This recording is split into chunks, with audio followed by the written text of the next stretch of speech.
The Young and the Restless, YNR, spoilers for Thursday, October 9th, hint that Jill Abbott, Jess Walton, will confront Kane Ashby, Billy Flynn, while Nick Newman, Joshua Morrow, goes rogue.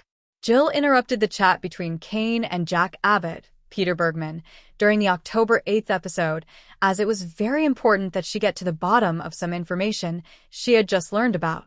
Victor Newman, Eric Braden, spilled the beans about Kane amassing his fortune based on his father's, Colin Atkinson's, Tristan Rogers, last con, and Jill wanted to hear Kane's side of things. Jill pretended as if she was skeptical about Victor's story while in his presence. However, when she exited the Newman ranch, the look on Jill's face said it all. Jill was very ticked off about the news, and it doesn't look like she'll give Kane an inch as he explains his version of the story. Still, Jill won't be the only one confronting Kane, as he'll also have an encounter with his ex-wife, Lily Winters, Crystal Khalil, as well on Thursday's show. Good and bad news travels fast, and Lily will also want to give Kane a piece of her mind. Back to Jack. YNR spoilers indicate that he'll make his father, John Abbott, Jerry Douglas, proud when he protects the Abbott family's interests.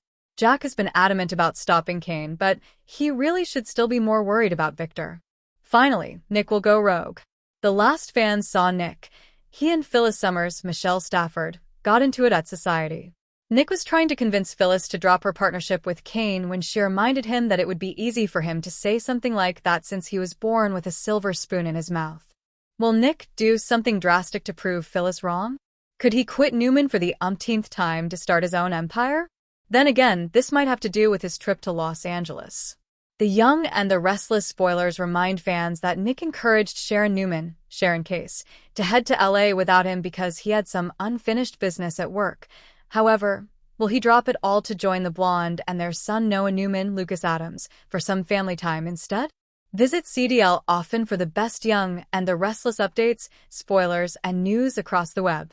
The Young and the Restless, YNR, spoilers hint that Kane Ashby, Billy Flynn, may dangle the idea of regaining power of Chancellor Industries to lure Jill Abbott, Jess Walton, back to side with him.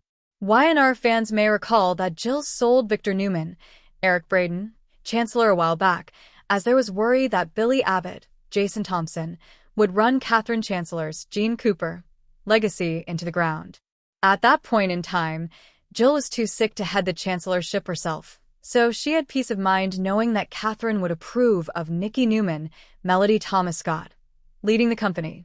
During the Tuesday, October 7th episode, Jill visited Nikki, and while the two started off on a good note, things went south fast when Nikki urged Jill to join forces to stop Kane from the diabolical plan he has in store for all the major corporations in Genoa City. There's fear that Kane will unleash an AI program to take over all the conglomerates and bring the powerhouse families in the little town to their knees.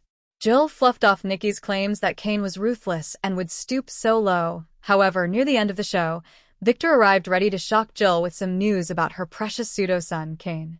YNR spoilers imply that by the end of this week, both Jill and Lily Winters, Crystal Khalil, will be outraged and confront Kane, so whatever Victor says to Jill will get through to her. With that said, what Victor doesn't realize is that Kane has a way of talking Jill down from any stance. Kane did so last week when she came to visit him, before her own son Billy, and he may do so again. Kane may reason that he's not gunning for every company in Genoa City, just one, Chancellor Industries. While Catherine was close to Nikki, she was also like Jill and simply adored Kane, no matter what stunt he pulled. Kane may tell Jill his motives are to bring Chancellor Industries back to the family fold.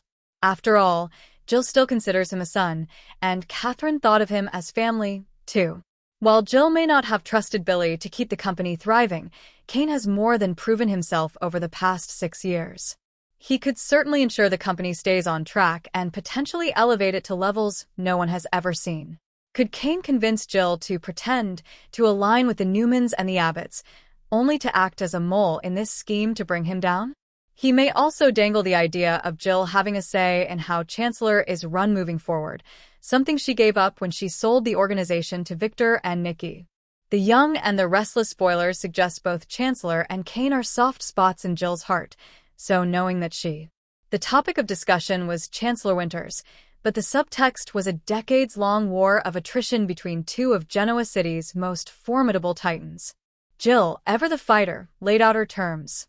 The merger is solid, Victor. But it needs a steady hand, a unified vision. Your constant attempts to destabilize it through Nate are not just transparent, they're tiresome. Victor steepled his fingers, a slow, predatory smile playing on his lips. Tiresome, you say? I prefer to think of it as quality control. But you're right, Jill. It's time to move past petty power plays. He leaned forward, his voice dropping to a conspiratorial rumble. It's time we address the true instability at the heart of your company. The one you've been propping up out of a misguided sense of loyalty. He reached down beside his desk and produced an object that made Jill's blood run cold. Colin Atkinson's distinctive, silver-topped walking cane. Jill's composure cracked. Where did you get that? That is irrelevant, Victor stated, placing the cane on the desk between them like a prosecutor presenting the murder weapon. What is relevant is why it was found abandoned near the Genoa City Country Club on the night of the break-in at Chancellor Winters. The same night the security systems were mysteriously disabled, and a file on the company's offshore holdings was accessed. The revelation hung in the air, a poisonous cloud. Jill, who had defended Colin fiercely, insisting he was a changed man, felt the ground give way beneath her. Victor proceeded to lay out a devastating case, connecting dots Jill had refused to see. He presented grainy stills from a traffic camera showing a figure matching Colin's build near the club, time-stamped that evening. He referenced a sudden, unexplained deposit into a Cayman Islands account linked to one of Colin's old aliases. He played you, Jill, Victor said, not with triumph, but with a strange, almost paternal finality. He used your history, your compassion as a smokescreen. He wasn't trying to protect you or the company. He was orchestrating a crisis he could then solve, ingratiating himself back into your life and your finances. The cane is the proof. He was there. Jill was silent, her gaze fixed on the ornate handle of the cane.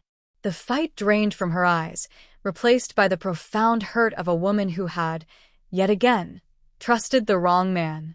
All her arguments, her defenses of Colin to Billy, to Lily, to herself, crumbled to dust. In a voice barely above a whisper, she conceded, I see. It was not just an admission of Colin's guilt, but a surrender in her long war with Victor.